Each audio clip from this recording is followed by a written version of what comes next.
సికింద్రాబాద్లోని doctor Narayana college of hotel మేనేజ్మెంట్లో 100% job guarantee 966365 మొత్తానికి box బద్దలైంది. కూటమి ఓట్ల సునామీని సృష్టించింది. సంక్షేమం ఒక్కటే కాదు, అభివృద్ధి అవసరం, సంపద సృష్టి అవసరం. అలా అయితేనే నిజమైన రాష్ట్ర అభివృద్ధి సాకారం అంటూ కూటమి నేతలు పలికిన ఊసులు జనాన్ని మెప్పించాయి.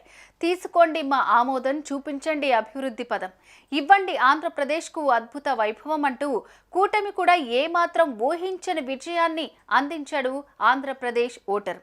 ఇది కూటమి సాధించిన విజయమే కాదు, పాలన ఎలా ఉంటే బాగుంటుంది అన్న తెలుగు బిడ్డ ఆలోచన తీరుకు ప్రతిరూపం.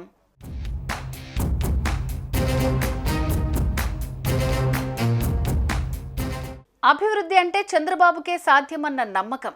జగన్ పాలనలో సంక్షేమం సరే, అభివృద్ధి ఏది అన్న ప్రశ్నకు సమాధానం దొరక్కపోవటం, కేంద్రంతో తనకున్న సంబంధాలతో రాష్ట్ర డెవలప్మెంట్కు పవన్ కళ్యాణ్ కృషి చేస్తాడన్న యువతరంగాల ఆలోచన, సుస్థిర పాలన అందిస్తూ అగ్రనేతల సమక్షంలో అద్భుతమైన హుందాతనం ప్రదర్శిస్తూ దేశ రక్షకుడిగా నిలబడటమే కాదు, ఢిల్లీలో కూర్చొని గల్లీలో ఉండే సామాన్యుడి సంక్షేమం గురించి ఆలోచిస్తున్నాడన్న మోదీ మీద అభిమానం.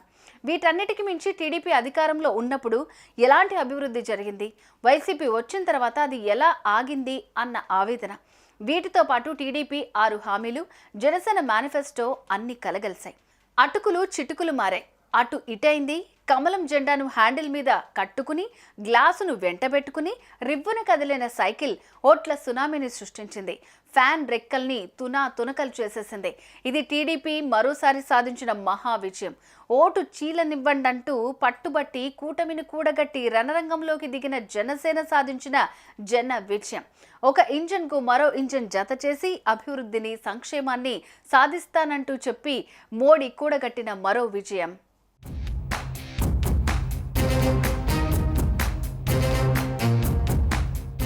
నాడు గరీబీ హటావో అన్న నినాదంతో ఇందిరాగాంధీ విజయపదాన నిలిచారు. ఆత్మగౌరవ నినాదంతో ఎన్టీఆర్ అప్పట్లో కాంగ్రెస్ పార్టీకి చుక్కలు చూపించారు. నేడు అభివృద్ధి నినాదంతో కూటమి ఫ్యాన్ రెక్కల్ని విచ్చేసింది. ఆడబిడ్డల సంక్షేమం, వారి బిడ్డల చదువు సంధ్యలకు పెద్ద ఎత్తున సాయం, యువతకు ఉద్యోగాల రూపకల్పనకు దిశానిర్దేశం, మహిళా సాధికారతకు బాటలు వేసే ఆర్టీసీ ఉచిత ప్రయాణం, అన్నదాతకు అండగా నిలవాలన్న సంకల్పాన్ని మేనిఫెస్టో రూపంలో జనం ముందుంచిన చంద్రబాబు మాటను నమ్మారు.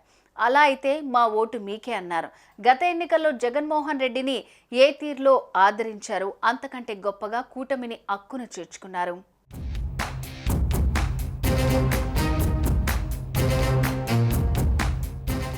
ఓవైపు 3 పార్టీలు కలిసి సభలు పెడితే ఎంతమంది జనం వస్తున్నారో, జగన్మోహన్ రెడ్డి ఒక్కడే పెట్టిన సభకు కూడా అదే స్థాయిలో జనం రావటం అన్నది కాకలు తీరిన విశ్లేషకులను సైతం ఆలోచనలో పడేసింది. జనం అసలు ఎవరి వైపు ఉన్నారు అన్న సందేహాన్ని రేకెత్తించింది. ఆ క్రమంలో ఏ అభ్యర్థి గెలిచినా 100-1000 ఓట్ల మెజార్టీ మాత్రమే సాధ్యమన్న మాట కూడా పలుసార్లు వినపడింది. తాజా ఫలితాల నేపథ్యంలో అది కాదని తేలిపోయింది. తెలుగుదేశం నేత రాజమండ్రి రూరల్ అభ్యర్థి బుచ్చయ్య చౌదరి ఏకంగా 61,000 ఓట్ల మెజార్టీతో గెలిచి బోని కొట్టడంతో మొదలైన కూటమి విజయ పరంపర అందరినీ ఆశ్చర్యానికి గురిచేసింది.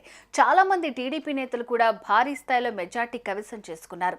మెజార్టీ జనం తమ ఓటు ఎవరికి పడాలి, ఎవరికి పడితే రాష్ట్రం అభివృద్ధి సాధిస్తుంది, ఎవరికి ఓటేస్తే ఉపాధి దక్కుతుంది అన్న బేరీజు వేసుకుని ఓటు వేశారన్న భావన తాజా ఫలితాలతో స్పష్టంగా కనపడింది. తెలుగుదేశం పిలుస్తోందిరా, కదలిరా అన్న చంద్రబాబు పిలుపునకు ఆంధ్ర ఓటు స్పందించింది. ఓటు చీలకూడదన్న పవన్ కళ్యాణ్ వ్యూహం ఫలించింది. అక్కడ మేము, ఇక్కడ మా కూటమి అభివృద్ధికి అదే పునాది అన్న మోడీ మాట ప్రతిధ్వనించింది. దీంతో కూటమి ఓట్ల సునామీ సృష్టించింది. మొత్తానికి చరిత్ర తిరగబడింది.